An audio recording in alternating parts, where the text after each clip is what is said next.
E a afinação da vida do dia a dia ali? Como é que é a educação dos filhos para você? É uma tarefa difícil? O que é que você diria? Eu sei que tem muitas mães nos assistindo e devem ficar curiosas, né? Sueli com 3 filhos nessa carreira dela e tudo. Eu sei que, é claro, né? Eu não pergunto aqui na dimensão de como conciliar, porque... Essa pergunta nunca me abandonou, nunca me abandonou, mas eu acho que... a questão hoje para nós não seria nem um conciliar, né? Mas esse mistério da maternidade, como é que você vê a educação dos filhos? Olha só, em primeiro lugar, a questão de acompanhar o desenvolvimento de um ser humano foi uma das coisas que me deu a certeza de que a minha vocação era o matrimônio. Eu quis me casar para acompanhar o desenvolvimento svilupare de um ser humano, né? O desenvolvimento, o crescimento de um ser humano. Então, isso é simplesmente assim fantástico, encantador e desafiante. Porque a gente não tem sempre coisas boas para oferecer. A gente está diante dos nossos limites muitas vezes, né? Mas isso entra também na educação. Então, é uma das coisas assim nas quais eu mais me realizo. É educar, é acompanhar, é dar ajudar ou fazer aprender a dar sentido às coisas, a dar significado aos momentos, entendeu? A aprender com o que errou.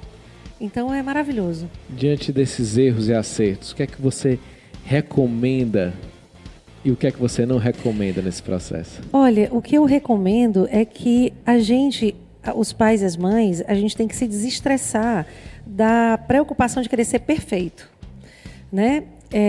Porque os nossos erros também podem ensinar, contanto que a gente saiba aproveitar isso. Muitas vezes eu cheguei para meus filhos e faço isso de vez em quando, porque a gente erra sempre, né? E disse, me desculpe por isso, por isso, por isso. Ou então até dizer, meu filho, a mamãe se excedeu aqui e às vezes ou eu gritei ou eu cheguei a te dar uma palmada porque eu me excedi. Porém, se você tivesse me obedecido quando a mãe estava calminha, não tinha chegado a este ponto. Porque aí eu me desculpo do meu excesso, mas também eu chamo o meu filho à responsabilidade, entendeu? Então, assim, eu acho que eu não recomendaria a ter estresse em relação a isso, né? Achar que tem que ser perfeito para educar. E eu recomendo aos pais e às mães que não tenham medo de serem firmes. Porque quando a gente entende que a firmeza, a privação ou submeter o nosso filho a uma frustração vai gerar um bem. Por exemplo, se ele disser eu quero isso, eu disse você não vai ter e eu procuro dizer você não vai ter isso por causa disso, disso, disso, é uma frustração sim, porque ele não teve aquilo que queria. Então isso é uma frustração. Então submeter os filhos à frustração que em vista de um bem, isso gera um sofrimento no filho? Gera.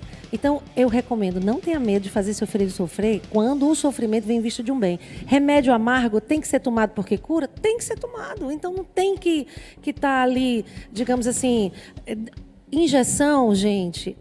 Tem criança que toma injeção, que é um escândalo.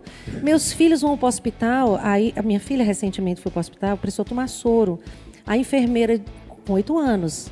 A enfermeira disse assim, segure o braço dela que eu já vou botar o acesso. Seguro não, ela vai fazer sozinha.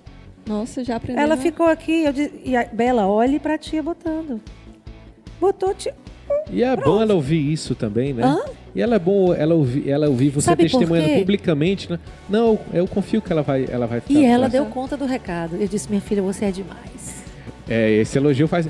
Isso é interessante. A gente não educa só corrigindo o mal, a gente educa confirmando o bem que fez. Também, sim. Obviamente. Existem, inclusive, estudos, né, falando que a falta de firmeza, ela deixa as crianças inseguras. Imaturas também, né?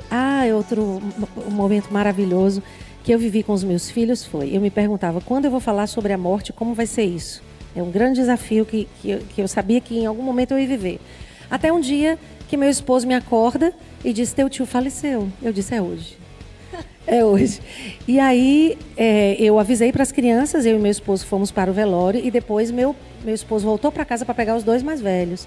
E eles foram, aí eu fui pegar os meninos na porta do velório, porque eu fiquei com a minha família. E aí quando eles chegaram eu disse, olha, O titio está com a pele amarelinha. Por quê? Porque quando o coração para de bater, o sangue para de circular. Então a gente fica muito pálido e fica frio. Então já contem com isso, porque é assim que ele está agora. E normalmente as pessoas são posicionadas assim, não é? Vamos colocar as nossas mãos sobre a mão dele e vamos rezar por ele. Os dois colocaram a mão. Então assim, tocar um defunto, tocar um morto. Meu Deus, que coisa horrível. Nada de horrível. Isso faz parte da vida. Sim. Então, se as crianças não são chamadas, não têm a experiência de encarar com naturalidade a morte em momentos como esse, como é que eles vão aprender a lidar com o sofrimento depois? Né? Eu teria muitas histórias a contar aqui. Mas, como a minha filha ficou em casa, eu bati a foto do meu tio no caixão e disse, minha filha, você quer ver o titio no caixão? Ele disse, quero. Aí eu expliquei a história do sangue, da palidez e disse, olha, ele está cheio de flores em volta da cabeça, porque para entrar no céu, botaram um monte de flor para ele ficar bonito. Bota a mãozinha aqui no celular. Vamos rezar uma Ave Maria por ele? Ela não foi, mas ela teve uma experiência com a morte naquele dia. Nossa. Terminou a Ave Maria e foi brincar. Meu Deus do céu, mas... E os dois meninos carregaram o caixão, cada um de um lado, até a hora do sepultamento. Nossa. Em paz.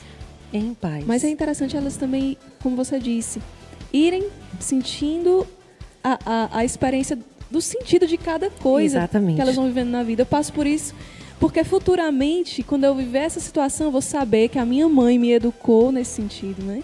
Então são experiências que de verdade vão marcando a nossa vida. Porque eu lembrei quando você foi falando da filha que levou injeção, porque quando eu era criança também, meu pai me levava para o médico que eu às vezes precisava tomar injeção.